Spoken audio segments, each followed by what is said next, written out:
morning. My name is Matt Sullivan. I'm the Director of Planning and Development for the town of Wolfeboro. You're joining us for our February Coffee and Connections. We're actually filming right now at the Wolfeboro Community TV studio. We're really happy to be here. I'm joined by Kathy Barnard, the Chair of the Wolfeboro Planning Board. And today we're going to talk to you about the proposed 2019 Planning and Zoning Amendments. The Planning Board has had 2 public hearings to review these zoning amendments. And we're going to talk to you a little bit today about what the amendments are and what the justification is for proceeding with these. I just want to note before we start that if you have any questions about the amendments that you're about to hear about, please don't hesitate to reach out to me at planningdirector@wolfeboronh.us or at 569-5970, and hopefully I can answer any questions you might have. With that, I'm going to pass it off to Kathy to talk about our first proposed zoning amendment, and I'll provide a little background on each of these as we go along as well. Okay, thanks, Matt. Just to start off with, the Planning Board each year takes a look at the zoning ordinance and any issues that have come up about our existing zoning ordinance and determines if changes should be made. And some of them are just minor changes, others are a little bit more major. But the important thing is that all of these, once the Planning Board has completed their task, is that these then go to the voters, and all of the voters have an opportunity to vote on these zoning changes. And that occurs on Town Meeting Day, which is March 12th of 2019. So anything that you hear us talking about today, if you have concerns about it, you can certainly, as Matt said, call and find out more information, and then you'll have an opportunity to vote yes or no on all of these amendments. And this year, we started out with 9 proposed amendments that we needed to hold public hearings on and study some issues. After a public hearing on one of the proposed amendments, which was a change to the zoning map, the Planning Board, after hearing concerns from members of the public, decided to withdraw that. So today we're just going to be talking about 8 proposed amendments to the town's zoning ordinance. One of the changes is a change to our zoning map. 5 of them are changes to various chapters of the ordinance. And then 2 of the items that we'll be discussing are called petition warrant articles. Those are articles that have been submitted by Wolfeboro residents and signed by a certain number of citizens that the citizens feel are things that need to be changed. So they will also be on the ballot. And so let's get started going through the zoning amendment list. As I said, Planning Board has studied these issues and had public discussions, and then 2 public hearings on all of the proposed ordinances where members of the public have had an opportunity to ask questions or express their concerns about the changes. So the first one is the expansion of non-conforming structures. This one is really quite technical, and Matt is going to go through that, but it's a really important issue because there are many non-conforming structures in town, and these are structures that have been in place before the adoption of the zoning ordinance. And so we're trying to clarify what people can do if they want to improve their properties or put additions on, what they can do and what they may need an additional approval in order to do. So go for it, Matt. Sure. Thank you very much, Kathy. And I just want to note that Kathy and I are going to do our best to summarize these articles today. If you're looking for the full text, you can pick the full text up at our office, the Planning and Development Office, or you can get the full text on the town's website as well for each of these proposed articles. Kathy's right. This is a very technical change that we're proposing to Section 175.43 of the Wolfeboro Planning Ordinance.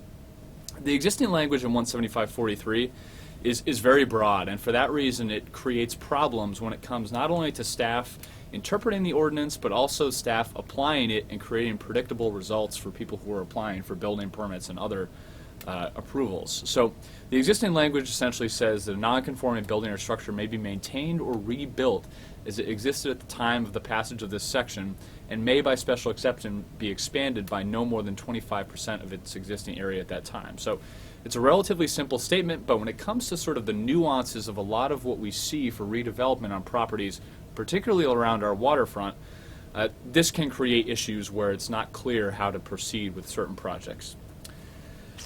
As I just sort of covered, the existing ordinance is vague, particularly whether in some cases a variance or a special exception to the Zoning Board of Adjustment are necessary.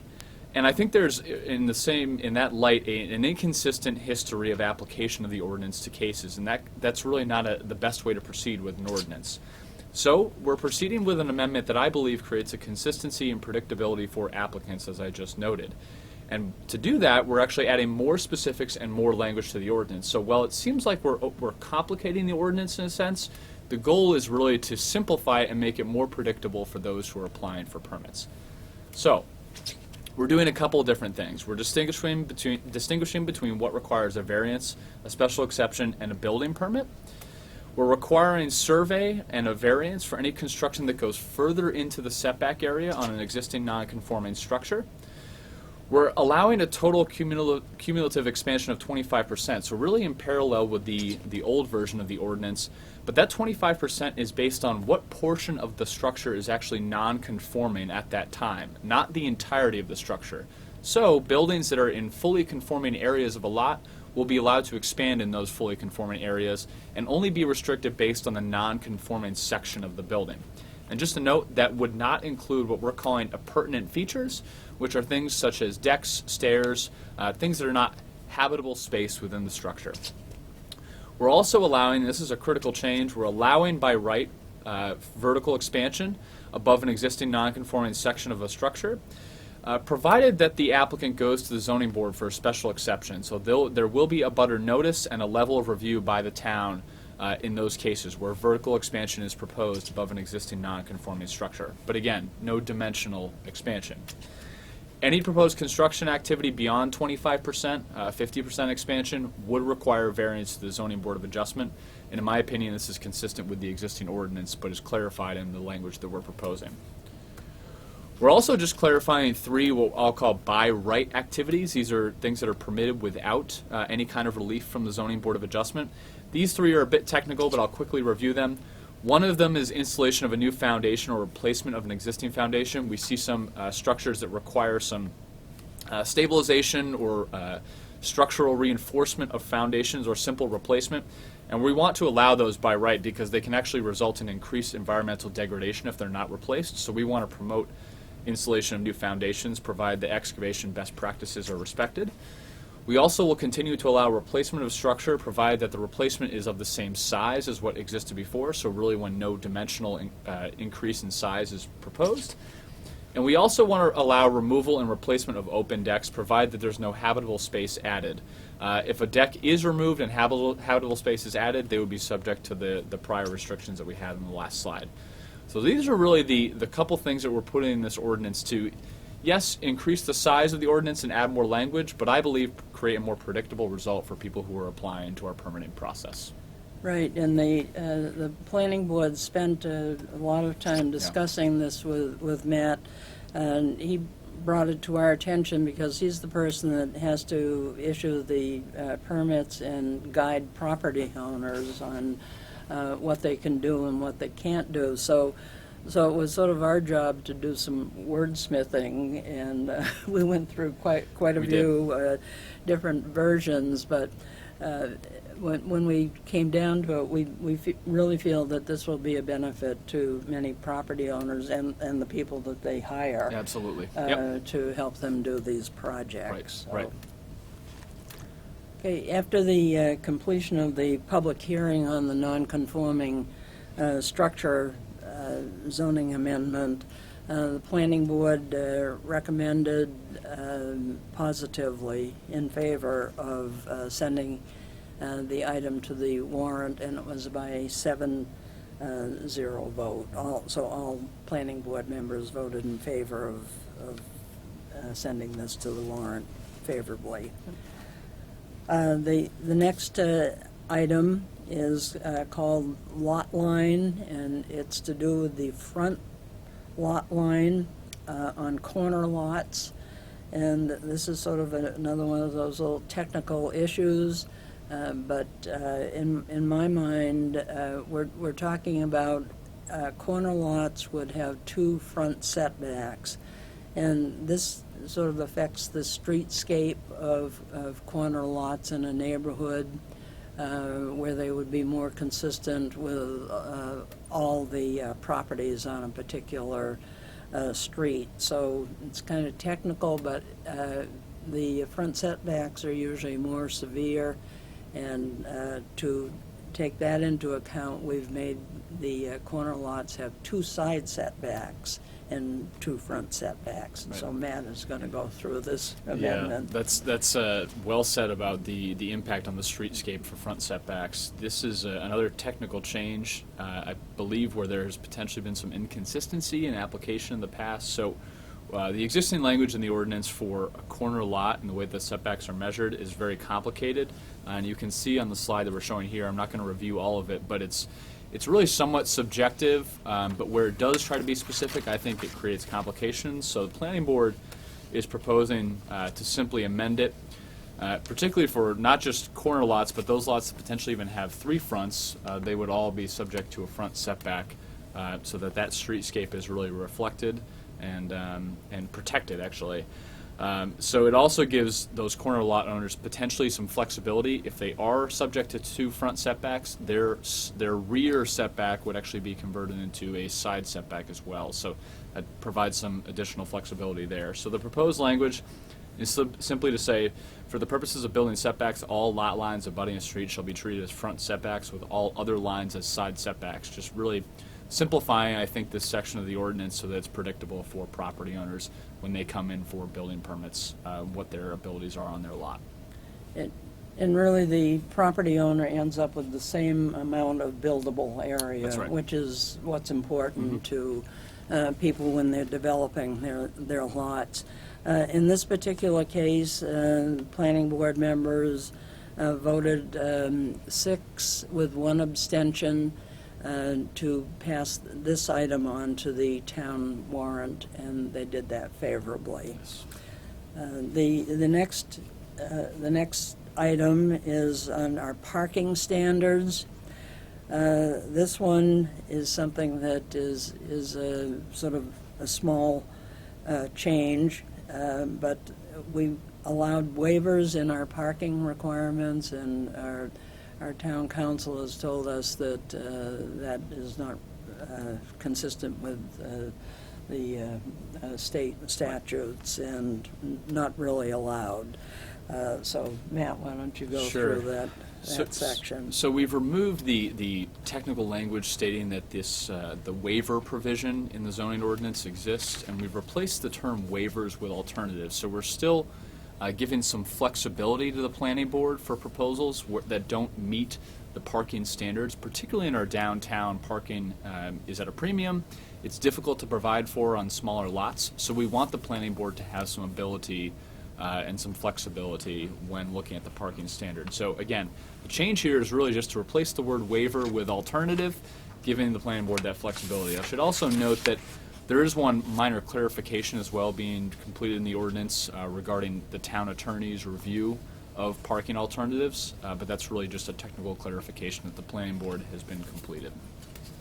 Okay, and this will be a benefit, I think, because we have so many properties that were adopted or existing conditions that has made it That's right. difficult for them to sometimes meet our the parking standard. standards. Yep. So. Yep, absolutely. So in this case, the planning board again passed this on to the town warrant favorably with 6 votes in favor and 1 abstention.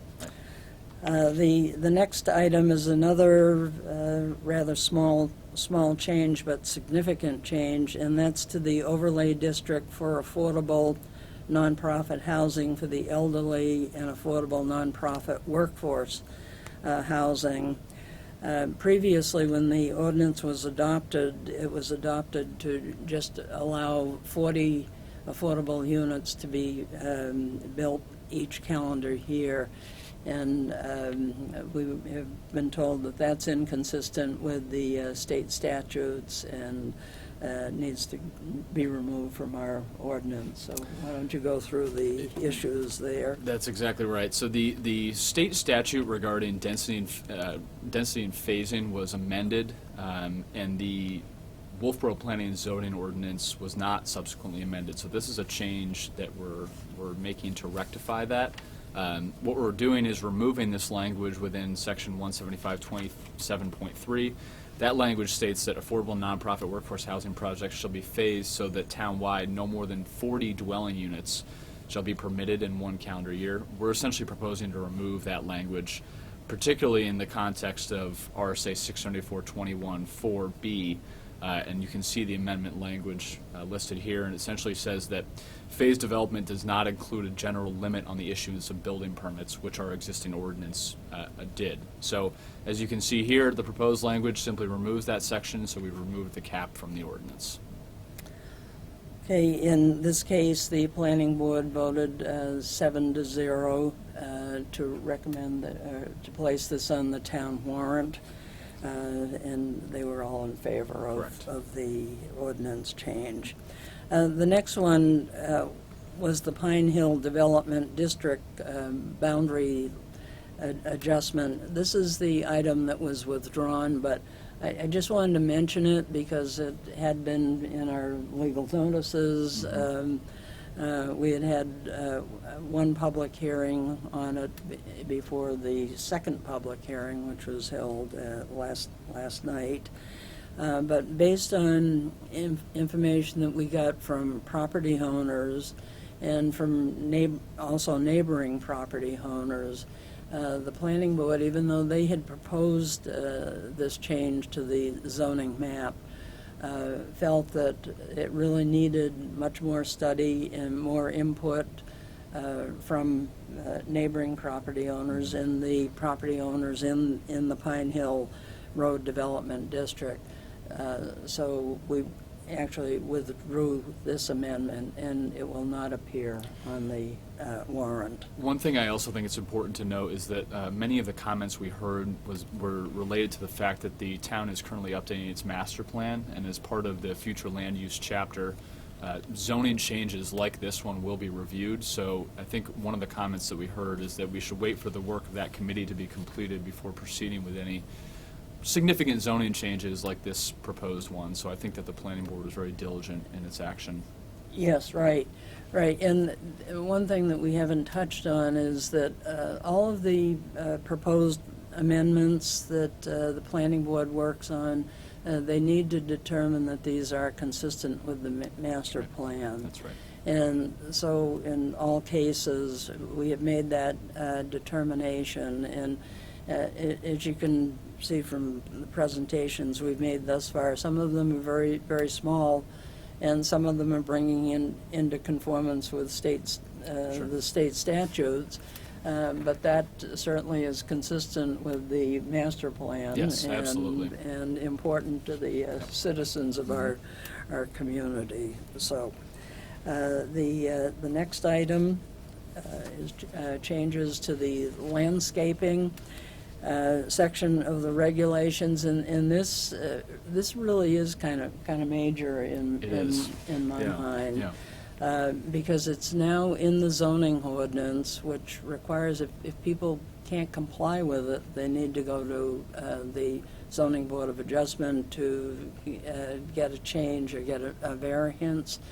But in reality, many of the properties that want to make improvements, and these are mainly commercial properties, That's right. they're all pre-existing, and they want to improve the appearance of their properties, but in some cases really are hampered by these Yeah. zoning standards. So we're suggesting that these be taken from the zoning ordinance and put into the site plan regulations. Yeah, that's really well said, and I think it's really an issue of meeting the letter of the law, and the planning board is recognizing that in these redevelopment cases particularly, which are really the majority of the cases that the planning board sees, the planning board would like to have some flexibility to work with applicants and property owners to improve their properties, but maybe not meet the strict standards that exist in what was part of the zoning ordinance. So what's being proposed at this time is to simply take the existing language in the zoning ordinance and add it directly into the site plan review regulations, thereby granting the ability for the planning board to grant a waiver to those standards. I should note that one of the things that the planning board may choose to do in the future is actually review these standards to ensure that they are appropriate for the town of Wolfeboro, but at this time we're simply seeking to add some flexibility to the process. Right, and maybe move some of the proposed landscaping to areas that aren't specifically That's right. defined. Yep. And we would now have the ability to do that, and I think probably would improve the appearance of many commercial I agree. properties. I agree. So this was, again, forwarded to the town warrant with a favorable vote from all of the members of the planning board. The next item is another one that Matt can go through Sure. why this is before us, but this is actually affecting some properties in the Bay Street Limited Business District, and it's making our map and zoning description consistent. Yep. The planning board has been focused on completing a comprehensive update to the town's zoning map over the last year. And one of the small discrepancies that we've noticed is that in our Bay Street Limited Business District, which is primarily along Bay Street itself, we have a discrepancy between what the town's zoning map and what the presentation for this zone was when it was adopted and what our zoning description says. And under law, the zoning description takes precedence. So we now have a discrepancy between those two tools that the planning board uses. So what we're proposing here is to simply amend the description to match what our zoning map has said since 2012, I think is the most recent iteration of that map. So what this does is it takes 3 parcels that are on the corner of Pine Hill Road and Bay Street and moves them from their current zoning into the Bay Street Limited Business District as presented on both the zoning map and as part of that presentation that was done at that time. So this is a very minor change that's really for amending a discrepancy. But could affect a property owner Sure. negatively if they were to sell their property That's and right. someone discovered this inconsistency. That's So planning board voted 7-0 to pass this on to the town warrant, and we're all in favor of the change. Okay, now we get to the 2 petition warrant articles. In this case, the planning board has not really had any input in the petition warrant articles. A property owner has submitted the 2 changes that we're going to be discussing, but the planning board's role is to hold a public hearing. And so it's an opportunity for people to find out more about the petition warrant article and express their thoughts. And but in this case, whatever is submitted on the petition, the planning board doesn't have any authority, or no one has any authority to change that warrant article. Correct. So the first one was an amendment to the Pine Hill Road Development District, and it was going to affect 14 properties along Filterbed Road. And so we had quite a lengthy discussion about this issue at the public hearing. So Matt, why don't you go through the changes? Yes, so we, Kathy's exactly right. We had a very well-attended public hearing on this petition warrant article. In this case, all of those affected, which for the purposes of notice were those properties within 100 feet, were individually noticed, and we got an excellent turnout of folks to talk about this petition with the planning board. The sort of basis of the petition, or what it's trying to do, is take these existing properties and rezone them from what is currently residential zoning to the Pine Hill Road Development District. To sort of characterize that district, it's really the heaviest commercial use district that the town of Wolfeboro currently has in place. It allows, by special exception, uses like industry, kennels, contractors' yards, and even the permitted uses are sort of focused on industrial activities and fabrication. So it is a relatively intense commercial zone. The parcels that that were identified by the petitioner are a mix of uses.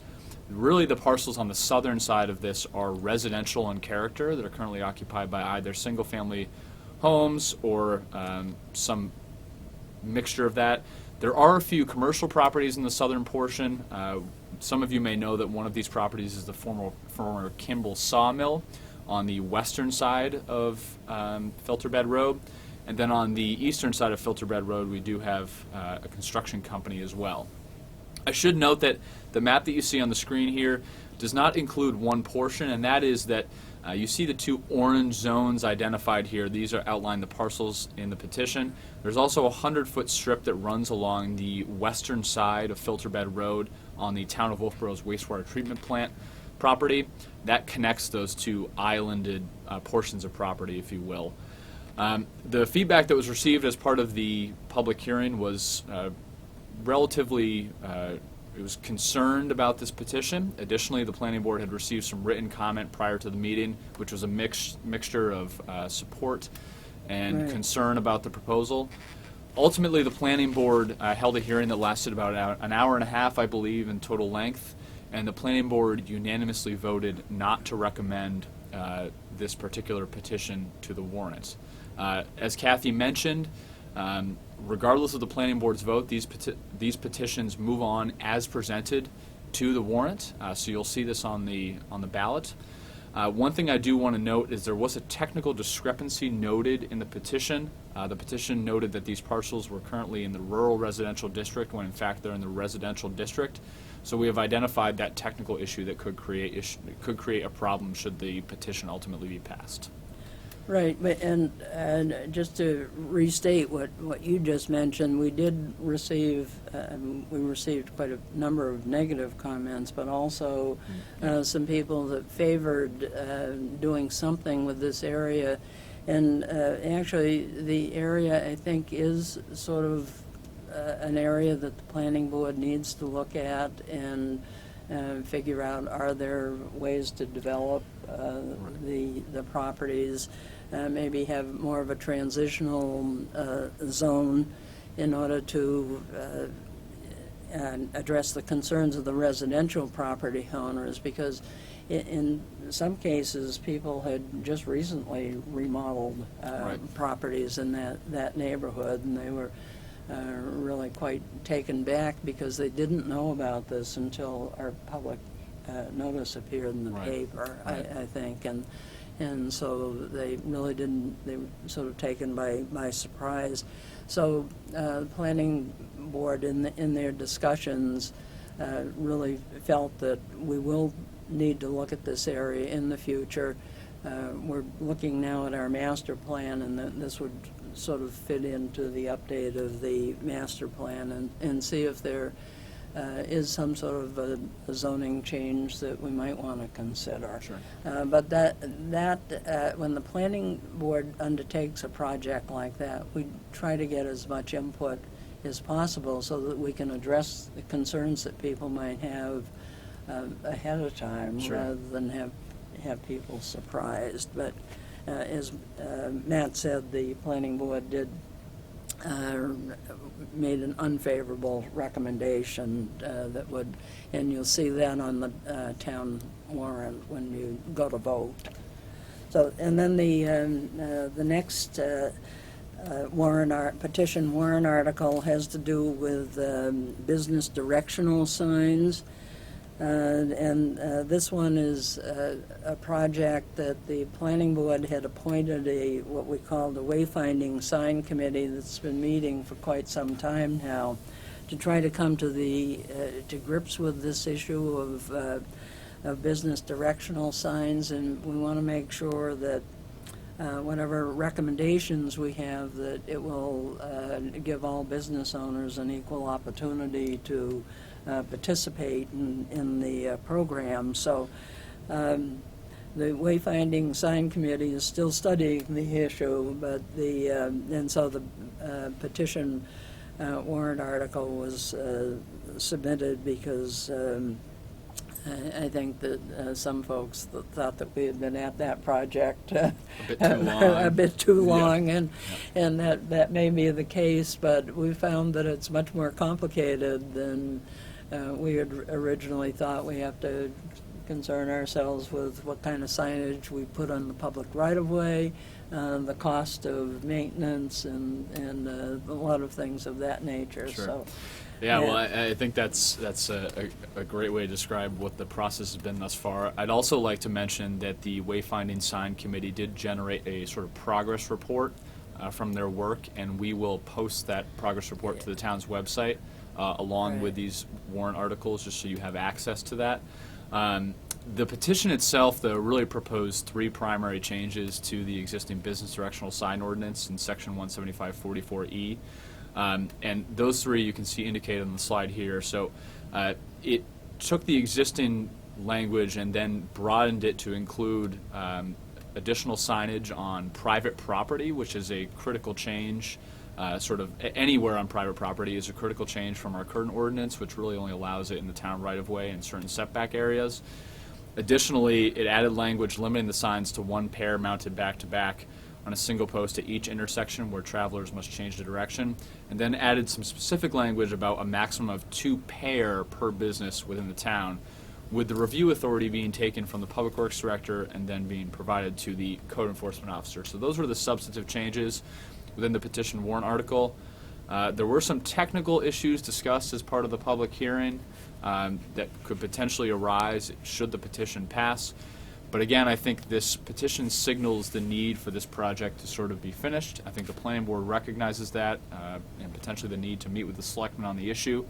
But ultimately, the planning board voted not to recommend this petition just because it didn't necessarily address all the issues that had been identified by the Wayfinding Sign Committee.